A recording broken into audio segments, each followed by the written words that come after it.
촬영 반갑습니다. 유튜브 꿈나무 육금 박금민 목사입니다. 이제 막바지에 이르렀습니다, 여러분. 벌써 오늘 7번째 시간입니다. 7번째 시간, 우리 진정한 회심이라고 하는 주제로 오늘 이야기를 좀 나눠보도록 하겠습니다. 앞서 우리가 무엇을 배웠냐면은 이 회개에 대해서 배웠습니다. 회개가 무엇입니까? 회개란 딱 한 단어로 설명을 해드릴 수 있습니다. 바로 돌이킴입니다. 뉘우침이 아니라 돌이킴이었습니다. 우리가 예수를 믿는다라고 하는 것은 하나님께로 우리들의 인생의 방향을 전환하겠다는 것을 의미합니다. 곧 우리가 하나님 편에 서겠다라는 선언이지요. 그러면 하나님의 편에 선다라는 것은 무엇을 의미합니까? 그것은 바로 우리가 이 깨진 세상의 일부가 아니라 하나님 나라의 일원으로 세상을 살겠다라고 하는 선포와도 같습니다. 그래서 회개한 사람은 이 깨진 세상에서 어떻게 살 것인가를 고민을 하게 되어 있습니다. 어떻게 사시겠습니까? 성경은 먼저 우리들에게 이 현실을 직시하라고 말합니다. 현실을 한번 보시기 바랍니다. 그럼 우리는 이 세상이 얼마나 자기 중심적으로 가득 차 있는지를 확인해 볼 수 있습니다. 세상이 온통 자기 중심적입니다. 심지어 고작 두세 사람만 살고 있을 뿐인 이 가정에서조차 자기 이기심과 자기들의 그 악함이 여실히 드러나는 것을 우리들은 확인할 수 있습니다. 그래서 그리스도인들은 이 깨진 세상에 소망을 두지 않습니다. 이 세상이 스스로 자정한다거나 아니면 더 나아지리라고 기대하지도 않습니다. 그러다 보니까 그리스도인들은 자연스럽게 세상을 비판적으로 바라볼 수밖에 없는 것이죠. 당연합니다. 세상을 직면하게 되면 사람은 비판할 것들이 가득 차 있는 것을 확인할 수 있습니다. 그런데 여기서 중요한 사실이 하나 있습니다. 그리고 바로 이때 그리스도인들이 이 세상에 대해서 비판하기 전에 먼저 앞서서 나 역시 이러한 세상의 일부에 불과할 뿐이다라는 사실을 인정해야 된다는 점입니다. 하지만 나 또한 역시 이 깨진 세상의 일부라는 것을 기억하시기 바랍니다. 우리가 예수님을 알게 되었고 또 그를 믿게 되었습니다. 하지만 나 역시 그럼에도 불구하고 하나님께서 이 깨진 세상을 심판하실 때 그 심판의 대상에서 벗어날 수 없는 존재라는 것을 기억해야 됩니다. 그러니 기독교라는 종교가 얼마나 난해한지 모르겠습니다.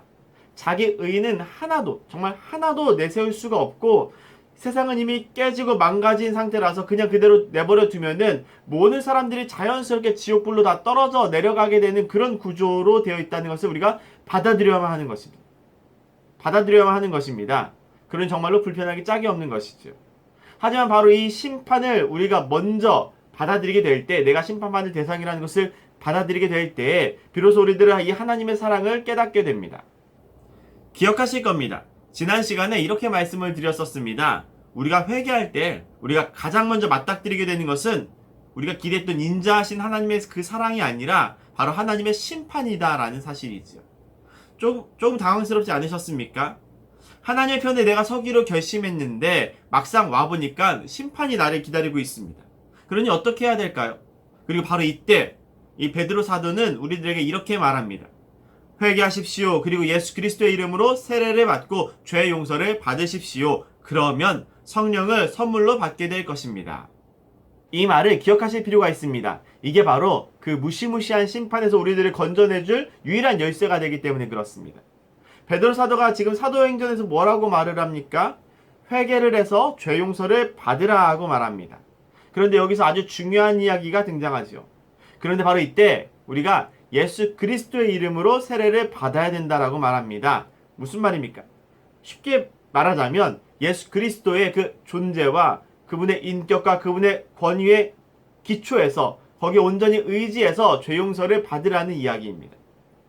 심판이 우리들을 지금 기다리고 있습니다. 그런데 이 무시무시한 심판 전에 용서를 받을 수 있는 방법을 말해줍니다. 그게 바로 예수 그리스도에게 의존해서 그 권위에 힘입어서 죄 용서를 얻게 되는 겁니다. 곧 그리스도께서 우리들을 위해서 죽으셔서 우리들을 하나님의 그 준엄하신 심판에서 벗어나게 하셨다는 이 사실과 그가 하나님의 아들이시면서 그의 죽으심과 그의 부활하심을 온전히 믿는 것으로서 죄 용서의 은혜를 누리라는 것이 바로 이 사도 베드로의 설교의 핵심이다라고 할 수 있겠습니다. 하나님의 준엄한 심판에서 벗어나는 길은 예수 그리스도를 의지하는 것밖에 없습니다. 그냥 의지하는 게 아닙니다, 여러분. 온전히 의존하는 겁니다. 자기 중심성을 모두 다 내려놓고 하나님 중심으로 방향을 완전히 전환해 버리는 겁니다. 뉴턴하는 것이죠. 그러면 우리는 이 구원의 은혜를 얻을 수 있습니다. 그것도 값없이 얻게 됩니다. 그냥 우리는 단지 방향을 바꾸기만 했을 뿐인데 하나님의 그 심판 앞에서 건짐을 받게 되는 이 한량없는 은혜를 우리들이 누리게 됩니다. 그래서 기독교에서는 예수 그리스도를 아는 것이, 예수 그리스도를 믿는 것이 중요할 수밖에 없습니다. 그가 이 복음의 핵심이기 때문에 그렇습니다. 그러므로 예수를 알게 된 사람은, 이 기쁜 소식을 받아들이고 들은 사람은 이제 결단을 해야만 합니다. 내가 하나님의 편에 설 것인지 아니면 그냥 그대로 남을 것인지를 결단해야 되는 것이지요. 그리고 이 결심은 오롯이 개인에게 달려 있습니다. 하나님께서 주신 그 자유의지를 가지고서 스스로 결단을 해야 될 때입니다. 물론 요즘 우리들이 되게 흔하게 하는 말로 결정장애를 가지고 계신 분들도 있을 수 있습니다. 그냥 아무 생각 없이 대중들을 따라하는 사람들도 있을 겁니다. 하지만 그 또한 대중들을 따라가는 것 또한 내 결단인 것을 기억하셔야 됩니다. 내 결단입니다. 대중들을 따라가겠다는 것 또한 내 결정입니다. 그래서 그 결정에 대한 책임 또한 오롯이 내가 다 짊어져야만 하는 것입니다. 그러니 신중하게 결정하시기 바랍니다. 그런데 여기서 중요한 것은 시간이 그리 많지 않다라는 사실입니다. 어느 순간 우리는 이러한 결정을 내 맘대로 결단할 수 있는 그 시간이 더 이상 없다라는 사실을 직면하게 될 때가 올 겁니다. 그런 때를 만나게 될 겁니다. 그러면 그때 너무 늦어버린 겁니다. 그래서 우리는 이 땅에 있을 때 내가 그리스도인이 될지 되지 않을지를 결단하는데 신중에 신중을 더할 필요가 있습니다. 정말 많이 고심해보고 숙고해보고 그리고 나서 결단을 한 거면은 뒤도 돌아보지 않고 그쪽으로 나아가셔야 됩니다. 언제까지 회색지대 안에 머물러 있을 수 없습니다. 사실 회색지대라는 건 존재하지 않습니다. 그리고 무엇보다 그 지대가 안전한 곳이 아니기 때문에 더더욱 그렇다는 겁니다. 자, 그러므로 여러분들은 어느 쪽에 서시겠습니까? 물론 이 영상을 보시는 분들은 당연히 하나님 편에 서 계신 분들일 겁니다. 그래서 당연히 그분들은 하나님께서 주신 선물을 받으셨겠지요. 곧 하나님께서 주신 영이신 성령님이십니다. 성령님이 계십니다. 그런데 우리나라 사람들이 성령님이라고 하면은 어떤 좀 샤머니즘적인 개념이라던가 아니면 도교적인 관점으로 접근을 하는 것 같습니다. 성령님을 인격적인 분으로 생각하기보다는 어떤 능력이라던가 아니면 신비의 경험으로 이렇게 이해를 하게 되는 것이죠. 하지만 하나님과 동격이신 성령님은 우리들의 이러한 오감에 제한받지 않으십니다. 성령님 우리들보다 훨씬 더 크신 분이기 때문에 그렇습니다. 그러니까 성령님에 대한 이 오해를 좀 푸셔야 될 필요가 있습니다.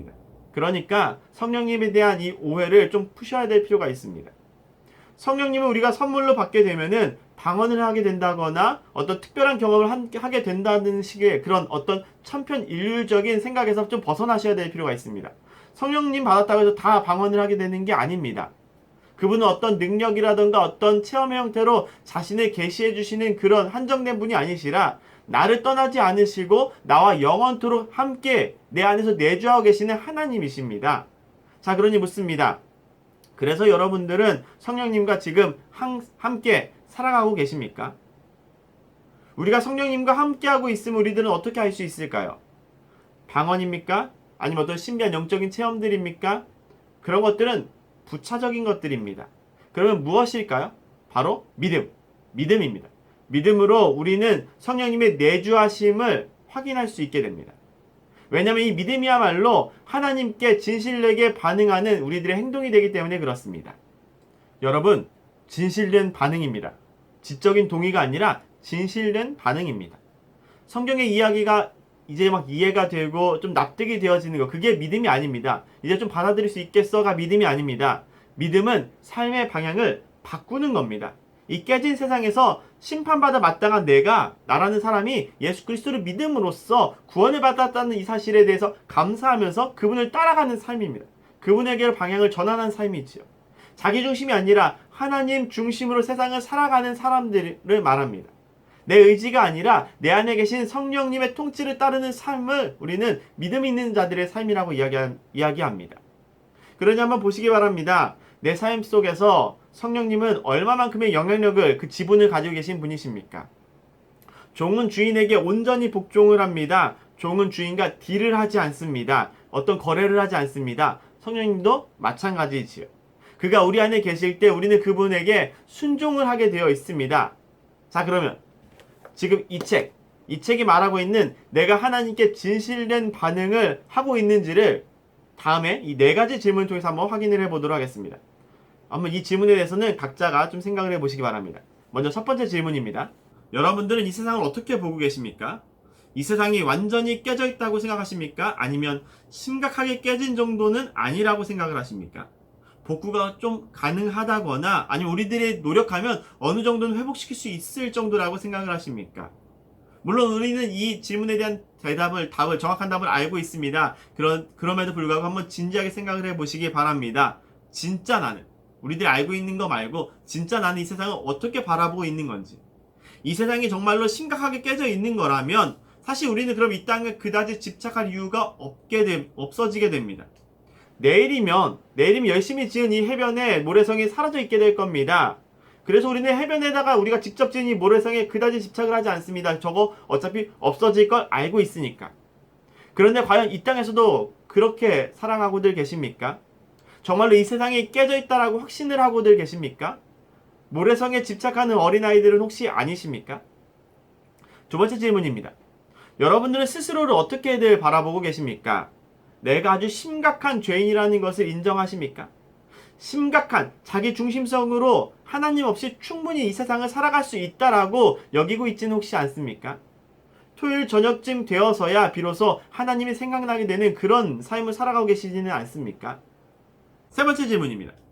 여러분들은 하나님께서 나를 위해서 무슨 일을 하셨다라고 생각을 하십니까?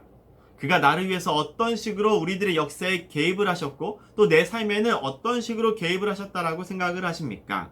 그가 나와 밀접한 존재는 맞습니까? 아니면 그저 텍스트에 존재할 뿐인 초월적인 존재, 나와 동떨어진 그런 신화적인 존재에 불과하십니까? 마지막으로 네 번째 질문입니다. 여러분들은 예수님께서 다시 이 땅에 오셔서 이 세상을 심판하실 것이다라는 이 사실을 확신하고 계십니까?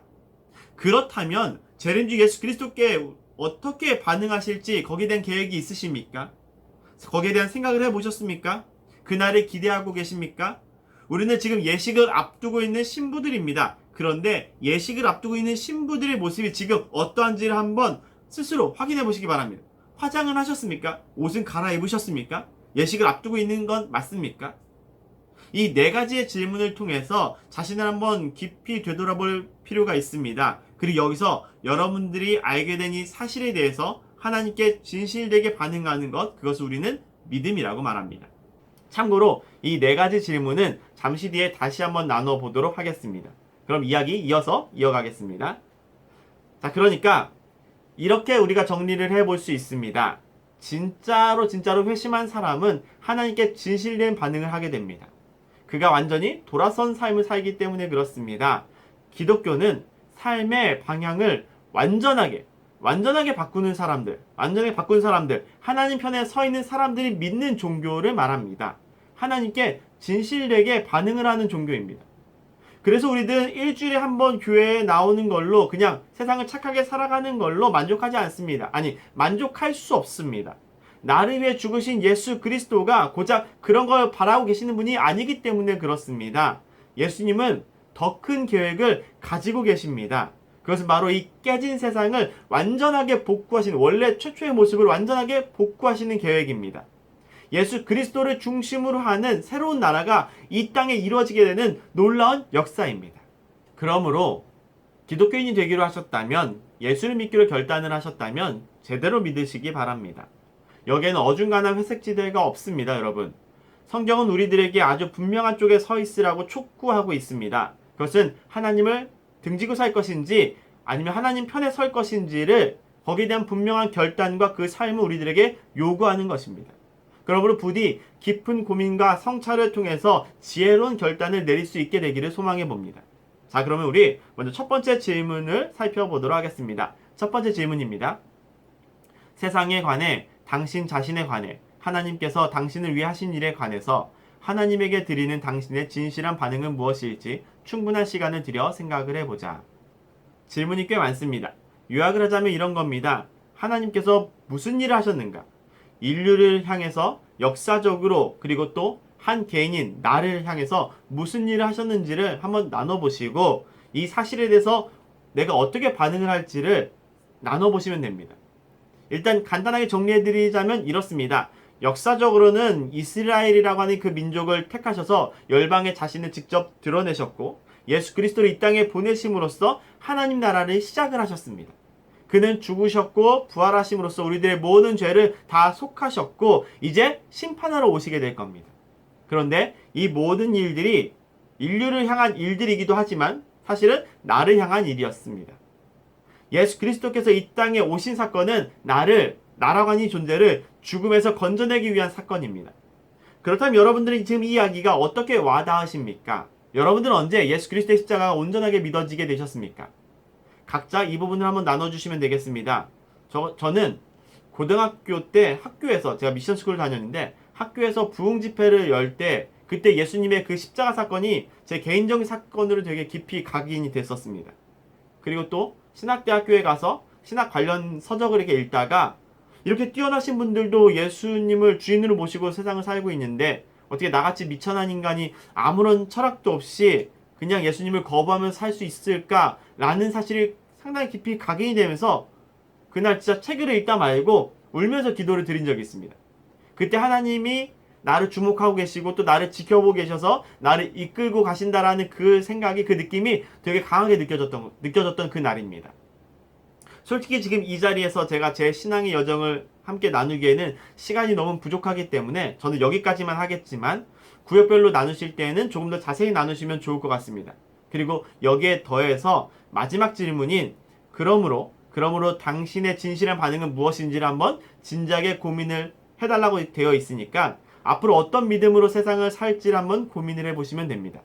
정해진 답을 그냥 말씀하지 마시고 결단을 나누시는 시간이 되었으면 좋겠습니다. 믿음은 하나님에 대해서 우리가 아는 만큼 반응을 하는 겁니다. 그 반응을 고민해 보셔야 됩니다. 아직은 잘 모르겠다 싶으신 분들은 나는 아직 조금 더 예수 그리스도에 대한 깊은 탐구가 필요할 것 같습니다 라고 하시면 되는 거고, 예수님과 첫사랑을 다시 한번 회복하고 싶으신 분들은 어떤 식으로 내가 재헌신을 할지를 한번 나눠보시면 되겠습니다. 그리고 여전히 예수님과 하나님에 대한 이야기들은 좀 나와는 동떨어진 것처럼 느껴지시는 분들 또한 솔직하게 그냥 편하게 나눠주시면서 자신의 이 믿음 상태를 확인해 보시는 그런 시간을 가져보시기를 바랍니다. 이어서 두 번째 질문 드리겠습니다. 오늘은 질문이 꽤 많습니다. 두 번째 질문 읽겠습니다. 하나님께 진실한 마음을 담아 책 끝에 준비된 부분에 그 내용을 기록해보자. 이 두 번째 질문은 지금 우리들이 가진 이 책에 245페이지를 좀 참고하시면 됩니다. 세부적으로는 앞에 나왔었던 그 네 가지 질문에 대해서 조금 더 밀도 있게 좀 나눠보는 그런 시간이라고 할 수 있겠습니다. 먼저 제가 이 첫 번째 질문을 읽어드리겠습니다. 나는 내가 사는 세상을 어떻게 보고 있는가? 자기 중심성을 극복하지 못한 것이 이 세상의 근본 문제라고 생각하는가? 이 책에서 주장하는 것은 이 세상은 깨졌고 그 이유는 사람들이 하나님 중심이 아닌 자기 중심적으로 세상을 살기 때문이다 라는 겁니다. 하지만 이 주장에 동의를 하지 않으실 수도 있습니다. 세상이 깨지지 않았다라고 생각을 할 수도 있는 거고 인간은 충분히 이타적이다라고 여기실 수도 있습니다. 물론 기독교 세계관이 강한 우리들 입장에서는 이런 식의 생각이 더 어려울지도 모릅니다. 하지만 다양한 생각들을 통해서 내가 지금 이 책에서 주장하고 있는 말을 얼마나 동의를 하고 있는지를 한번 점검을 해보실 필요가 있겠습니다. 질문이 많기 때문에 제가 짧게 하겠습니다. 두 번째 질문 나누겠습니다. 이 세상 속에 살아가는 나는 어떤 존재인가? 나의 자기중심성이 심각한 문제인 것을 동의하는가? 앞에서 던진 질문과 맥락상으로는 같습니다. 지금 이 책의 기본 전제는 말씀드린 것처럼 이 세상은 깨졌고 그 이유는 사람들이 각자 자기 중심적으로 살기 때문이다 라고 말하고 있습니다. 그리고 이 이야기에 동의를 계속해 오신 분들은 지금 이 책이 주장하고 있는 이 논리의 흐름을 거부감 없이 잘 수용하셨을 겁니다. 하지만 그렇지 않으신 분들은 왜 이 주장이 불편했었는지를 그 생각을 정리해 주시면 되겠습니다. 굳이 멀리서 볼 필요도 없이 나는 어떤 사람인지에 대해서 한번 생각을 해보시고 정말로 내 삶의 흔적이 내가 남긴 이 삶의 흔적이 자기 중심적이어서 이 세상을 깨뜨리는데 심각한 문제로 작동을 하고 있는지 아닌지를 한번 생각을 해보시면 더 쉬울 것 같습니다. 세 번째 질문 드리겠습니다. 이 세상 속에 살아가는 나를 위해서 하나님께서 무슨 일을 하셨는가? 내가 듣고 이해한 하나님은 어떤 분인가? 그분은 나에게 어떻게 다가오시는가? 우리들에게 가장 익숙한 질문 같습니다.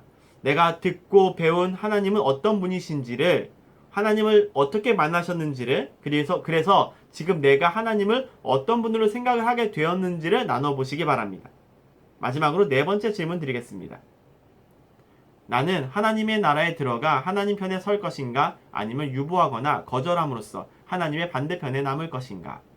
하나님의 편에 선다는 것은 삶의 방향을 완전히 유턴하는 행동을 말합니다. 세상을 거스르는 일이지요. 모두가 당연히 자기 중심적으로 세상을 살아갈 때 나는 그렇게 살지 않겠다라는 다짐과 선언과 행동입니다. 예수 그리스도께서 걸어가신 그 십자가의 길을, 자기를 부인하는 그 삶을 사는 것을 의미합니다. 그냥 단순히 일주일에 한 번 교회 나가서 예배당 의자를 채우는 거, 그거 말고 교회당 안에서 교회에서 몇 시간씩 봉사다 나오는 그런 것을 의미하지 않습니다. 성경 몇 장 남들보다 더 읽는 거, 기도 몇 분 더 하는 걸 가지고서 감히 내가 하나님 앞에 서 있다라고 할 수 없습니다. 그리고 더 중요한 것은 이때 우리들은 양과 염소를 가르게 되는 것처럼 완전하게 갈라지게 된다라는 명백한 사실입니다. 오늘 지금 이 질문에서도 언급을 하고 있지만 유보하거나 아니면 거절하는 것은 하나님과의 반대편에 서 있는 일입니다. 유보하겠습니다. 그렇지 않겠습니다. 라는 선언 자체가 반대편에 서겠다는 것이죠. 회색지대는 없습니다, 여러분. 그러니 한번 잘 생각을 해보시고 과연 내가 내 삶의 방향을 지금 완전히 유턴을 할 수 있는지, 유턴을 한 건지, 그리고 그러지 못한다면, 그럴 수 없다면 왜 그런 것인지를 한번 나눠보시기를 바랍니다. 이번 챕터는 상당히 질문이 많습니다. 그래서 굳이 한 주에 이렇게 한 챕터씩 꼭 해야 될 필요가 없으니까 질문 개수에 연연해하지 마시고 숙고해 보신 다음에 편하게 자기 생각을 나눠주시기를 바랍니다. 오늘 못 끝내시면 다음 시간에 이어서 하시거나 한 주 더 미뤄서 하시면 더 좋을 것 같습니다. 이제 마지막 질문을 드리겠습니다. 하나님의 도전을 받아들여 예수를 따르겠다고 결단했다면 우리 안에 오셔서 떠나지 않으시는 성령님을 깊이 생각해보고 하나님께 감사의 기도를 드리자. 성령님은 우리를 떠나지 않으십니다. 그래서 저는 개인적으로 이 로마서 8장을 먼저 읽어보신 다음에 이 질문에 대한 기도문을 작성을 하시기를 추천을 해드립니다. 우리들은 하나님을 기쁘시게 할 수 없고 심지어 그분과 원수가 되는 존재입니다. 그런데 이런 우리 안에 성령님께서 내주하시면서 우리들을 도와주고 계십니다. 그리스도 예수를 죽은 자 가운데 살리신 이가 지금 우리들 안에 거하고 계십니다. 우리를 떠나지 않으십니다. 그러니 이건 정말로 부담스러운 일이기도 합니다. 내 모든 죄와 내 모든 수치스러운 행동들을 하나님의 영이 함께 공유하고 있습니다. 같이 보고 계십니다. 로마서 8장 26절의 말씀이 떠오르는 부분이지요. 이와 같이 성령도 우리의 연약함을 도우시나니 우리는 마땅히 기도할 바를 알지 못하나 오직 성령이 말할 수 없는 탄식으로 우리를 위하여 친히 간구하시느니라. 성령님의 말할 수 없는 그 탄식이 느껴지십니까? 대학원에 다닐 때 제가 기도를 하던 중에 갑자기 기도 중에 그런 생각이 들었습니다. 왜 나는 그동안 기도하면서 하나님, 예수님만 찾고 성령님을 찾지 않았을까? 왜 나는 성령님은 내 신앙에, 내 믿음에 성령님이 안중에도 없었던 것일까? 그런 생각이 기도 중에 갑자기 들자마자 그 자리에서 얼마나 울었는지 모르겠습니다. 몇 시간 동안이나 성령님께 죄송하다고 계속 이렇게 되뇌이고 고백하면서 성령님 그동안 서운해하지 않으셨냐라면서 그런데도 저를 떠나지 않아 주셔서 너무나도 감사하다라면서 몇 시간을 그 자리에서 기도하면서 울었던 기억이 저에게 있습니다. 그리고 그날부터 성령님은 저에게 있어서 진짜로 인격적인 분이 되셨습니다. 제가 성령님을 인격적인 분으로 느끼기 시작한 것이죠. 다양한 생각들이 여기에 있을 수 있습니다. 그러니까 각자의 그 다양한 생각과 느낌을 잘 정리하셔서 나누신 다음에 가능하시다면 각자가 작성하신 그 기도문을 한번 발표해 보시는 것도 좋을 것 같습니다. 오늘은 여기까지입니다. 막바지에 지치지 않으시고 여기까지 긴 시간 함께 따라와 주셔서 정말로 감사드립니다. 이제 챕터가 하나만 남아 있습니다. 마지막까지 끝까지 힘내셔서 유종의 미를 거두시기를 기대해 보겠습니다. 다음 시간에 뵙도록 하겠습니다. 다음 주에 만나요. 제발!